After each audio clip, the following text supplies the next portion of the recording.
lain.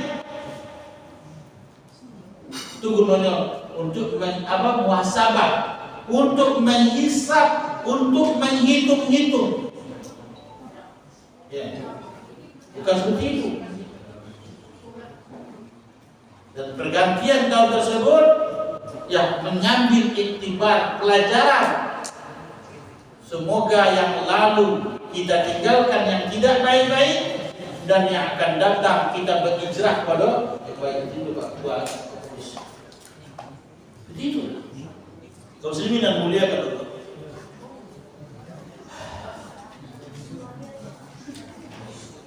Baik, berkaitan tentang masalah kematian ini, ingatlah 5 perkara sebelum datang 5 perkara.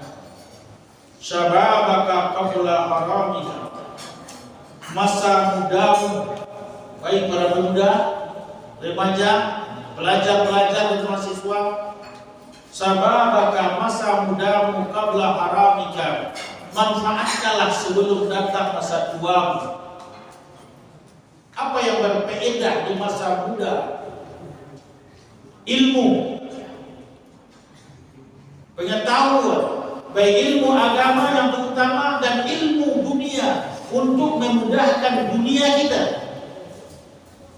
Karena Nabi berdoa, ya Allah, perbaikilah duniaku karena aku hidup di atas dunia. Ya Allah, perbaiki akhiratku karena aku akan menuju akhirat. Masa muda hendaklah dimanfaatkan yang bermanfaat, yang berfaedah. Terutama adalah yaitu mendalami ilmu agama dan ilmu-ilmu lainnya yang dapat bermanfaat bagi hidupnya. Yang kedua, Nabi katakan wasihataka qabla saqamika, pergunakanlah sehatmu sebelum sakitmu. Wa ghinaka qabla faqrika, cukupmu, kamu memiliki kecukupan, pergunakanlah sebelum datang kemiskinan.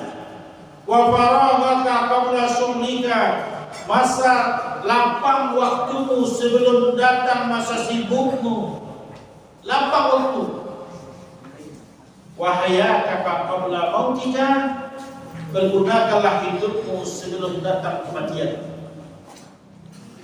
Berbicara kita tentang kematian ini, mari kita lihat bagaimana Nabi SAW, beliau termasuk di antara Nabi ulul azmi, Nabi yang utama. Bagaimana Rasulullah SAW menghadapi kematian. Dari Aisyah radhiyallahu anha yang mengatakan di hadapan Rasulullah terdapat wadah berisikan air, memandikannya. Yang kedua, mengapaninya. Yang ketiga, mensolatkannya. Yang keempat, yaitu menguburkannya. Nabi SAW bersabda, man syahidal janazah hatta yusalliya falahu qiratun. Siapa yang menyaksikan jenazah sampai dia ikut mensolatkan jenazah, falahu qiratun, maka dia akan mendapatkan pahala 1 qirat. Hatta yudfana, sampai dia punya waktu mengantarkan jenazah itu ke kuburan, falahu qiratani, dia akan mendapatkan 2 qirat. Wakila, lalu Nabi ditanya, ma huwal qirat? Apa yang dimaksud dengan qirat? Mislaini jabalaini azimaini, 2 gunung besar. Orang yang ikut salat jenazahnya mendapatkan pahala sebesar gunung Uhud, kata Nabi. Orang yang mengantarkan jenazah ke kuburan bertambah lagi pahalanya menjadi 2 gunung Uhud. Nabi mengatakan siapa yang memandikan jenazah, doa bapak ibu yang memandikan dari jemaah masa ini, ya, siapa yang ikut memandikan jenazah dan dia menyimpan atau menutup aib kekurangan jenazah itu. Dia tidak sebut bagaimana jenazah itu meninggal, mungkin karena sakit, mungkin karena ada tubuhnya yang dibuang, dan diceritakan. Dia tutup auratnya. Kata Rasulullah, Allah akan ampuni dosanya selama 40 kali. Dan siapa yang ikut mengapani jenazah, kata Rasulullah, maka Allah akan berikan pakaian sutra yang tebal dan tipis di surga untuknya. Dan siapa yang menggali kubur untuk jenazah, maka Allah akan alirkan pahala untuknya sampai jenazah itu dibangkitkan hari kiamat. Ya, siapa yang memandikan itu pahalanya, siapa yang mensolatkan, dan siapa yang yang ikut menggali kubur. Tapi kalau tak sholat, Pak Ustaz, ini murah ada orang itu pemurah, apa murah? Pemurah kataku, pemurah kataku. Ini tak mencari saya meninggal dari kampung, itu hukum menggali kubur. Ya, tapi tak sholat. Tapi palonya, ini tak dapat palo di akhirat. Di dunia Allah mudahkan hidupnya. Kenapa? Karena inilah kemudahan orang lain. Tapi di akhirat tak dapat palo karena tidak sholat lagi di dunia. Tapi kini wajahnya walaupun di kota maupun di kampung, ketika berita kematian itu Pak Ibu, alhamdulillah kaum muslimin kitulah ya orang Sumbar atau orang Minangkabau lah pada umumnya. Ya, orang Jawa yang di Sumbar ya, paling bicara tentang itu orang Sumbar lah. Rata-rata apabila berita kematian itu, ya kita punya waktu kita luangkan untuk menyambut dan menyaksikan itu. Dari pagi sampai jenazah itu dah siap disolat. Tapi yang wakibuan ahli yang lah tak pakai garajo lah minta izin, ya gaji tak dapat puluh hari itu dek menghadirinya. Ketika jenazah lah datang ke masjid, di mana banyak kaum muslimin itu? Di luar, di auto, dah sampai ke kubur.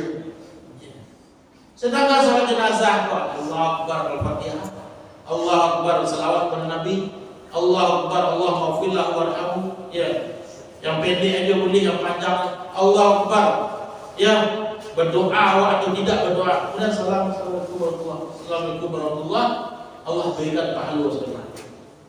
Ya, daripada dulu-dulu dia tuh, ya, banyak tu di antaranya anak-anak muda atau banyak orang yang sudah diluangkan walaupun kendaraan mengiringi jenazah. Kaum muslimin yang dimuliakan Allah, apa yang terjadi di kuburan setelah jenazah itu dikuburkan, kemudian selesai penguburan tadi, di dalam hadis dijelaskan apabila jenazah sudah dikuburkan, orang-orang sudah mulai meninggalkan kuburan, terdengarlah bunyi sandal bagi jenazah di waktu itu. Datanglah dua malaikat yang datang kepada jenazah itu. Lalu jenazah itu didudukkan dan ditanyakan kepadanya, "Man rabbuka?"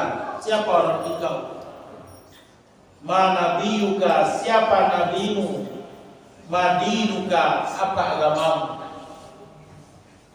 Ketika dia sudah berbekal beribadah di dunia, bisa dia menjawab, "Rabbi Allah, Rabb aku Allah, Rabb Nabiku Muhammad SAW, wa dini, di agama Islam." Kemudian dikatakan kepadanya, "Tidurlah engkau sebagaimana tidurnya pengantin yang dibangunkan oleh keluarganya sendiri." Ketika orang jenazah tadi sudah berhasil dikubur, kemudian dia sudah bisa menjawab pertanyaan malaikat, lalu dia berkata, "Bolehkah aku kabarkan kegembiraanku ini kepada keluargaku? Bolehkah aku kabarkan kegembiraan ini kepada keluargaku?" Maka dikatakan kepadanya, "Tidurlah sebagaimana tidurnya seorang pengantin dan dia akan dibangunkan oleh keluarganya." Berapa lama di kubur itu? Dan kita tidak mengetahui berapa lamanya di kubur itu. Utsman bin Affan, seorang sahabat Nabi SAW, beliau memiliki keutamaan. Pertama, beliau khalifah, sahabat menjadi pemimpin. Yang kedua, beliau menjadi menantu Nabi SAW. Dua orang anak wanita Nabi menikah dengan Utsman. Mati satu, dinikahkan lagi oleh Nabi SAW. Ya, menantu Nabi. Menantu pacamat lah kadang dia ada. Iya. Menantu pacamat tu dia tahu arti. Menantu Nabi pilihan ya Utsman bin Affan. Kenapa lagi? Engkau adalah orang yang kaya yang telah berinfak banyak untuk membela Islam. Kenapa engkau menangis? Engkau telah dijamin surga untukmu. Kemudian Utsman mengatakan, Allah tidak menjamin bagiku apa yang terjadi di kubur. Sedangkan Nabi mengajarkan, Allahumma inni a'udzubika min adzabi jahannam, min adzabil qabri, min adzabil mahya wal mat, min syarri fitnati masyid dajjal. Ya Allah, aku berlindung kepada Engkau dari azab neraka jahannam, dari azab kubur, dan fitnah hidup dan ujian kematian. Kemudian di saat itulah manusia dibangkitkan oleh Allah Subhanahu wa taala dari kuburnya. Nabi mengajarkan kepada kita, kalaulah seandainya engkau ingin melihat seolah-olah neraka itu hari kiamat itu bisa engkau lihat dengan mata kepalamu, maka bacalah Al-Quran surat Takbir, kata Nabi. Maka bacalah surat Infitar, maka bacalah yaitu surat Insyikaq.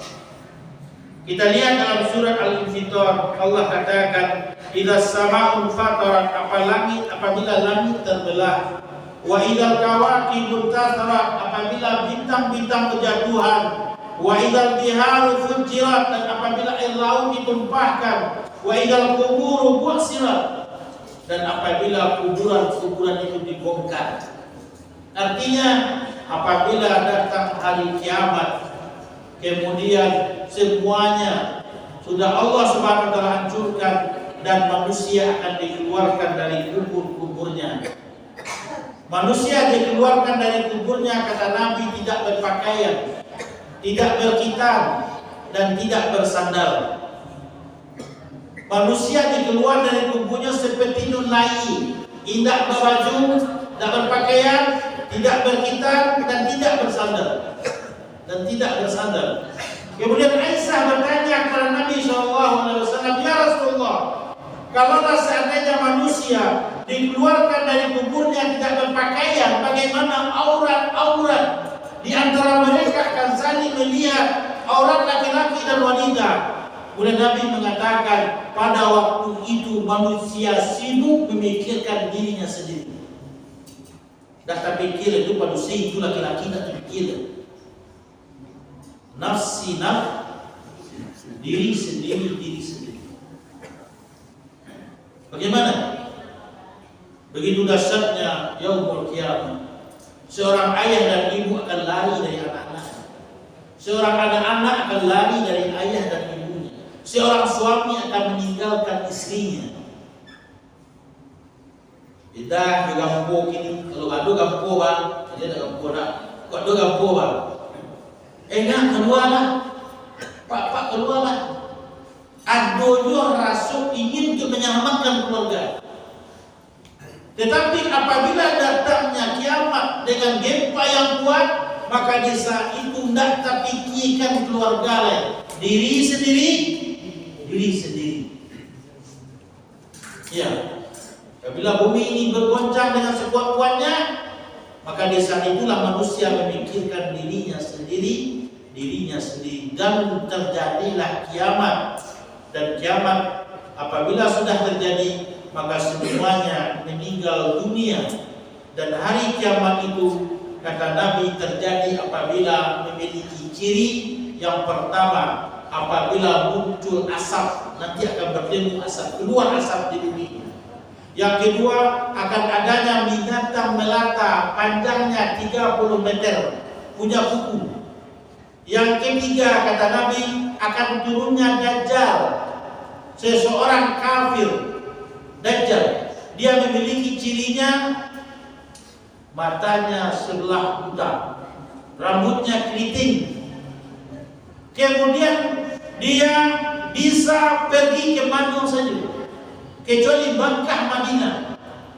Kata Rasulullah SAW, kalau seandainya aku hidup di saat Dajjal itu turun, maka aku akan membela kalian, aku akan menolong kalian. Tapi bacalah Al-Quran surah Al-Kahfi, kata Nabi SAW. Apabila engkau membaca surah Al-Kahfi, maka Dajjal itu tidak bisa untuk membinasakanmu. Dajjal akan masuk ke seluruh dunia kecuali Makkah dan Madinah. Karena Makkah dan Madinah dijaga oleh malaikat, dijaga oleh Allah SWT. Dan dia datang ke satu negeri, dan negeri itu bisa subur kalau beriman kepada Dajjal. Dia bisa negeri itu gersang, tandus kalau dia tidak beriman kepada Dajjal. Maka di saat itulah turun Nabi Isa alaihissalam. Nabi Isa itu disalib, mati atau hidup? Nabi Isa diturunkan oleh Allah Subhanahu wa taala di waktu itu, dibawa oleh malaikat Nabi Isa.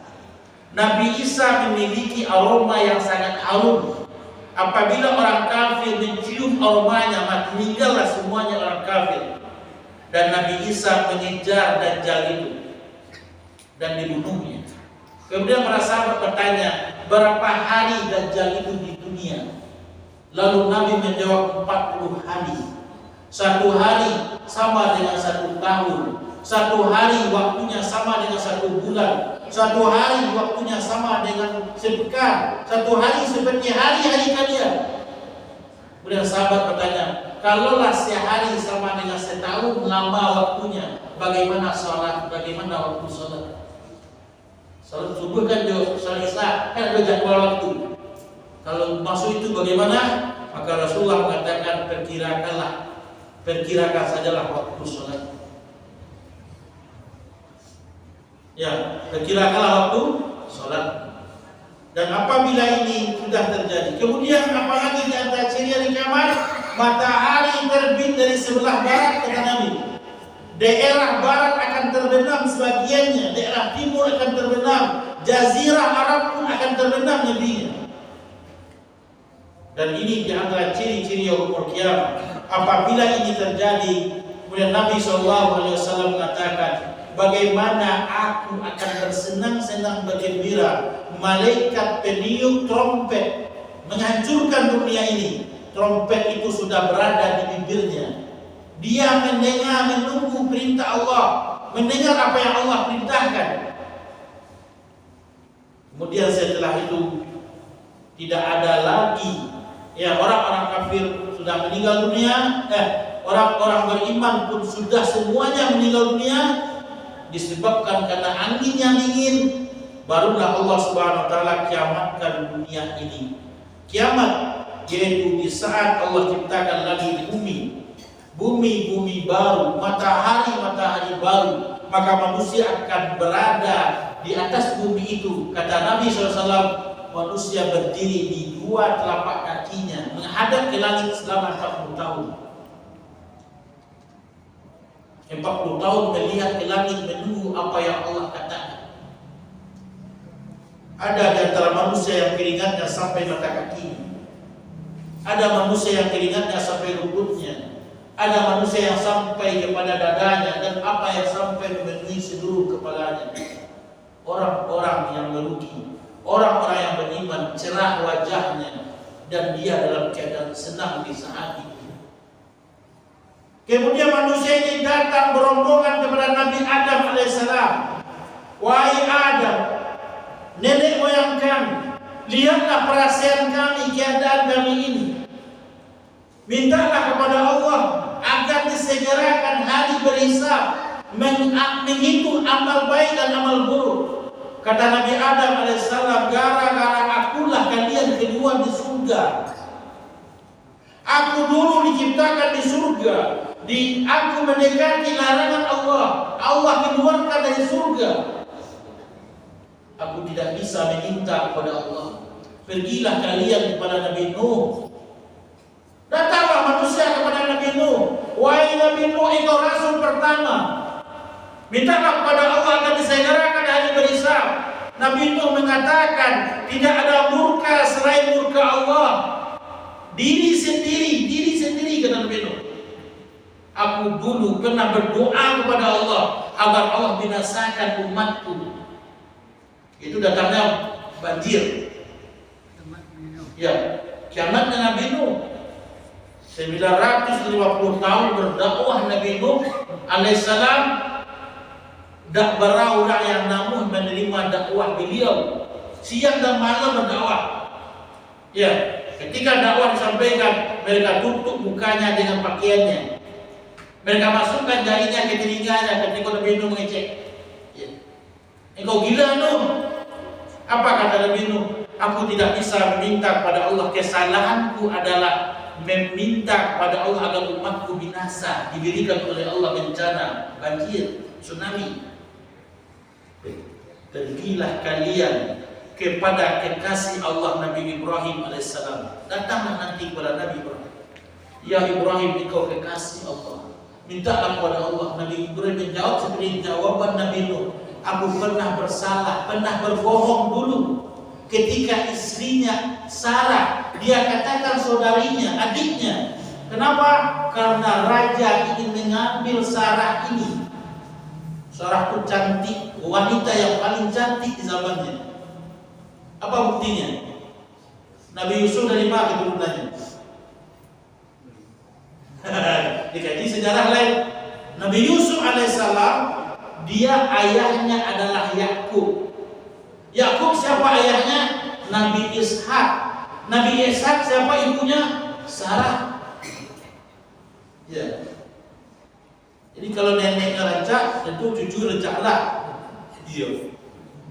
Ya, laki ke situ hubungannya. Ya.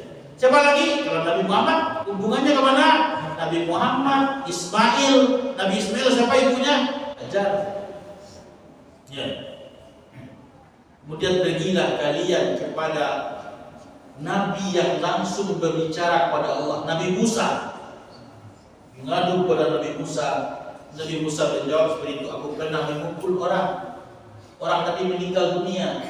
Aku tidak bisa meminta kepada Allah. Pergi kepada Nabi Isa. Nabi Isa tidak menyebutkan kesalahannya. Kemudian terakhir pergi kepada Nabi Muhammad SAW. Nabi Muhammad bersujud kepada Allah. Allah katakan, bangkitlah ya Muhammad, mintalah apa yang kamu minta. Maka Nabi Muhammad meminta, ya Allah, segerakanlah hari berhisab, menghisab amal baik dan amal keburukan. Siapa yang berat amal kebaikannya, maka dia akan melihatnya. Siapa yang ringan amal kebaikannya, jangan dia akan melihatnya. Dalam kondisi seperti itu, di saat hari berhisab, maka Allah Subhanahu wa taala bentangkan timbangan menimbang amal-amal saleh. Maka di saat itulah semuanya akan diperiksa di pengadilan Allah Subhanahu wa taala. Maka Nabi SAW mengatakan dua kalimat yang ringan lidah mengucapkannya dan berat timbangannya dari akhirat. Yang pertama, ucapkanlah subhanallah, subhanallah wa bihamdi, subhanallah al-azim. Dalam satu hadis dikatakan ada 4 amal yang akan bisa memberat timbangan. Yang pertama mengucapkan subhanallah, yang kedua mengucapkan alhamdulillah, yang ketiga mengucapkan Allahu Akbar, ya. Kemudian la ilallah, kemudian peran dan jerih payah seorang ayah dan ibunya mendidik anak-anaknya menjadi soleh akan menjadikan dan terberat timbangan amal kebaikan ayahnya nanti di akhir. Kemudian yang selanjutnya akan dihadapi yaitu mizan, yaitu sirat, jembatan yang kita tempuh. Ada di antara manusia yang larinya bagaikan kilat, ada yang seperti kuda yang kencang, ada yang berlari, dan ada yang terbatas-batas larinya. Dan bahkan di bawah sirat itu ada kain-kain dan malaikat dari neraka yang mengain orang-orang yang berada di atas sirat itu. Ada di antara mereka yang dimasukkan ke dalam neraka, dan ada di antara manusia yang Allah selamatkan. Kemudian Allah SWT masukkan dia ke dalam surga, dan kemudian Allah SWT masukkan dia ke dalam neraka. Dan tanya Bapak Ibu, ya.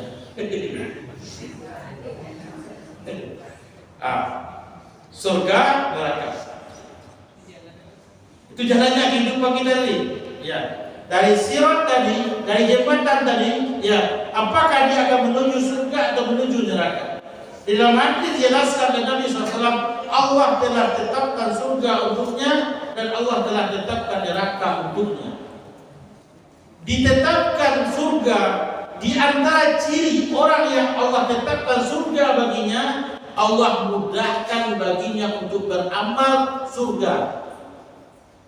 Orang yang Allah takdirkan neraka untuknya, Allah mudahkan dia melakukan perbuatan-perbuatan penduduk neraka. Kemudian Allah Subhanahu wa taala berikan surga, Allah berikan neraka. Sedikit gambaran surga. Nabi SAW mengatakan surga itu penduduknya berumur 33 tahun. Umurnya semuanya 33 tahun. Tingginya kata Nabi 60 hasta, 30 meter nanti tingginya. Aduh, pendek-pendek nanti tinggi penduduk surga 60 hasta, 30 meter. Lebar badannya kata Rasulullah SAW 7 hasta. Berapa badan? Kemudian di surga mereka muda selamanya dan tidak tua. Mereka sehat selamanya dan tidak akan sakit. Kemudian penduduk surga akan Allah berikan makanan dan minuman untuknya, tetapi dia tidak ada buang air besar dan buang air kecil. Di surga itu hanya keluar keringat dari tubuhnya yang haus, kosong lagi perutnya. Allah Subhanahu wa taala akan buatkan rumah bagi penduduk surga. Rumah tersebut terbuat dari emas dan mutiara. Kemudian rumah tersebut pasirnya, semennya dari minyak yang sangat harum. Di dalam rumah tersebut mereka akan dilayani oleh pelayan-pelayan surga, baik istri mereka maupun bidadari surga. Maaf saja Bapak dan Ibu, penduduk surga laki-laki akan Allah berikan istrinya 2 orang ditambah dengan bidadari surga. Walaupun di dunia keberang Ibu, tapi di surga ada keberang. Ya, setiap laki-laki akan Allah berikan istri kedua dan bidadari surga. Istri di dunia saleh masuk surga dan dia adalah wanita yang terus bertambah kecantikannya. Nabi SAW mengatakan, kalaulah bidadari surga itu dikeluarkan di dunia dalam waktu gelap, teranglah penduduk bumi itu. Bagaimana cerah wajahnya. Kalau bidadari itu dikeluarkan dari surga, kemudian dia meludah saja kata Rasulullah SAW, maka harumlah penduduk dunia ini. Itu kawan Bapak, Ibu surga. Lalu bidadari mengatakan kepada ibu-ibu, kata singkuan ibu singkuan ya, tidak marah ibu ya. Kata bidadari surga, wahai ibu-ibu dunia, wahai wanita-wanita dunia, kata bidadari, kalau seandainya engkau sia-siakan suamimu di dunia, nanti suamimu masuk surga, kamilah yang akan memeliharanya. Itu dia bidadari itu. Tidak tahu Ustaz, saya hadis. Hadis Nabi SAW. Kalau seandainya awak biarkan atau awak urus atau tidak berterima kasih atau tidak berbuat baik kepada suaminya di dunia, seandainya suami itu penduduk surga, kata Nabi, maka bidadari itu itulah yang akan memeliharanya. Kemudian surga secara umum kita sampaikan belum pernah terlihat oleh mata, belum pernah terdengar oleh telinga, dan belum tergores dari hati. Bagi wanita tidak ada haid lagi, halangan lagi, dan tidak ada mereka sakit sama sekali. Kemudian di surga itu Allah akan buatkan rumah kamar untuknya. Dari dalamnya akan nampak luarnya, dari luar akan nampak dari dalamnya. Penduduk surga akan keluar pada hari Jumat, dan setiap mereka keluar pada hari Jumat masuk ke pasar-pasar surga, dia akan memakan apa yang dia inginkan. Kemudian angin-angin surga meniup wajahnya. Kemudian di saat itu suaminya pulang dari rumahnya dan istrinya mengatakan, alangkah bertambah gagahnya engkau. Kemudian suaminya mengatakan, engkau bertambah cantiknya. Seperti itu surga itu. Surga kebalikan di dunia. Apabila kita muda, cantik ketika kita usia muda, apabila kita sudah tua, semuanya sudah berkurang. Dan di surga tidak ada lagi pekerjaan kecuali adalah untuk menikmati apa yang Allah kabarkan. Wa basyiril ladzina amanu wa 'amilus shalihat anna lahum jannatin tajri min tahtihal anhar. Beri kabar gembiralah kepada penduduk surga, orang-orang yang beriman dan beramal saleh, untuk mereka Allah berikan surga yang mengalir. Di surga itu ada sungai susu, air susu, ada sungai air madu, ada sungai khamar. Apa itu khamar? Itu minuman yang mana seperti bukan khamar, minuman keras itu dia. Minuman yang masih disediakan asli minumnya. Mereka diberikan oleh Allah Subhanahu wa taala minuman. Makan nasi tersedia. Minuman apabila habis ada yang memberikan minuman ini. Kemudian di surga itu kata Rasulullah SAW ketika sahabat bertanya, "Ya Rasulullah, apakah di surga ada kuda?" Nabi menjawab, "Iya, surga di surga itu ada kuda, akan diberi nanti sayap dan kuda ini terbang, engkau mengelilingi surga itu dengan kudanya." Kemudian Rasulullah ditanya, "Apakah di surga itu ada onta?" Nabi menjawab, "Seluruh keinginanmu akan diberikan oleh Allah di surga." Bagi orang-orang yang hobi naik kendaraan, hobi keliling Sumbar. Kata Rasulullah SAW, ada pohon di surga besarnya, lindungannya. Orang yang memiliki kendaraan yang sangat kencang mengelilingi pohon itu 100 tahun tidak akan sampai ke tepinya. Surga yang Allah Subhanahu wa taala berikan. Apa yang harus kita siapkan? Allah katakan, "Man amila shalihan min dzakarin aw unsa wa huwa mu'min falanuhyiyannahu hayatan." Siapa yang beriman dan amal saleh, maka hendaklah dia akan diberikan kehidupan yang baik, surga bagi penduduk surga. Kemudian sebaliknya neraka, sedikit kami sampaikan. Neraka itu kata Nabi, dipanaskan apinya 1000 tahun dia menjadi merah. Neraka itu dipanaskan 1000 tahun lagi dia menjadi putih warnanya. Dan neraka itu dipanaskan lagi menjadi hitam. Apimu di dunia kata Rasulullah hanya 1 bagian, 69 bagian di neraka. Api yang di dunia yang kita pakai itu Bapak Ibu hanya 1 bagian. Dan api di dunia olah disiram 2 kali dengan air kata Rasulullah, masih panas begitu. Apalagi api di neraka 69 bagian. Kemudian Nabi SAW duduk dengan para sahabat, lalu beliau mendengar sebuah bunyi yang sangat keras. Kemudian Nabi bertanya, "Tahukah kalian apa bunyi apa itu?" Para sahabat menjawab, "Allah dan Rasulnya yang lebih tahu." Kemudian Rasulullah mengatakan, "Itulah neraka, batu yang dijatuhkan ke dalam neraka 70 tahun yang lalu, sekarang baru sampai ke dasarnya." Sekarang baru sampai ke dasarnya. Maka oleh karena itu Nabi mengatakan, mintalah kepada Allah surga, mintalah kepada Allah surga, mintalah kepada Allah surga. Maka surga berkata, "Ya Allah, masukkan dia ke dalam surga." Kemudian mintalah kepada Allah berlindung dari neraka, berlindung dari neraka, dan neraka berkata, "Ya Allah, jauhkanlah dia dari neraka." Inilah Bapak dan Ibu tujuan hidup kita seorang muslim, bukan semata kesenangan dunia, tetapi apabila kita dimasukkan oleh Allah Subhanahu wa taala dalam surga. Dan celakalah orang apabila dia hidup di dunia, kemudian dia dimasukkan ke dalam neraka, sedangkan Nabi Adam Allah ciptakan di surga. Dan itulah kampung halaman kita yang aslinya, surga. Apabila manusia kembali ke surga, berarti dia kembali ke kampung nenek moyangnya Nabi Adam dan Hawa. Dan apabila mereka masuk ke neraka, mereka sudah lari dari kampung halamannya. Mudah-mudahan Bapak dan Ibu dimuliakan Allah SWT dengan pergantian tahun ini. Berarti sudah habis setahun kita hidup. dan kita sudah berada di atas bumi ini. Kalau setahun 360 hari, kalau dibagi berapa jamnya, berapa menitnya, siang dan malam, Allah Subhanahu wa Ta'ala telah memberikan kepada kita kehidupan.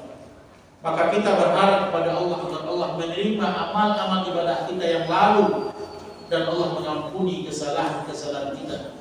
Dan apabila kita bertemu nanti dengan matahari besok pagi dan kita mengatakan alhamdulillah illadzi ahyana ba'da ma amatana wa ilaihi nusur. Ya Allah, yang Maha Puji Allah yang telah menghidupkan kami kembali, yang sebelumnya kami mati dan kepada Allah tempat kembali. Maka oleh karena itu di antara jalannya adalah mari kita berhijrah.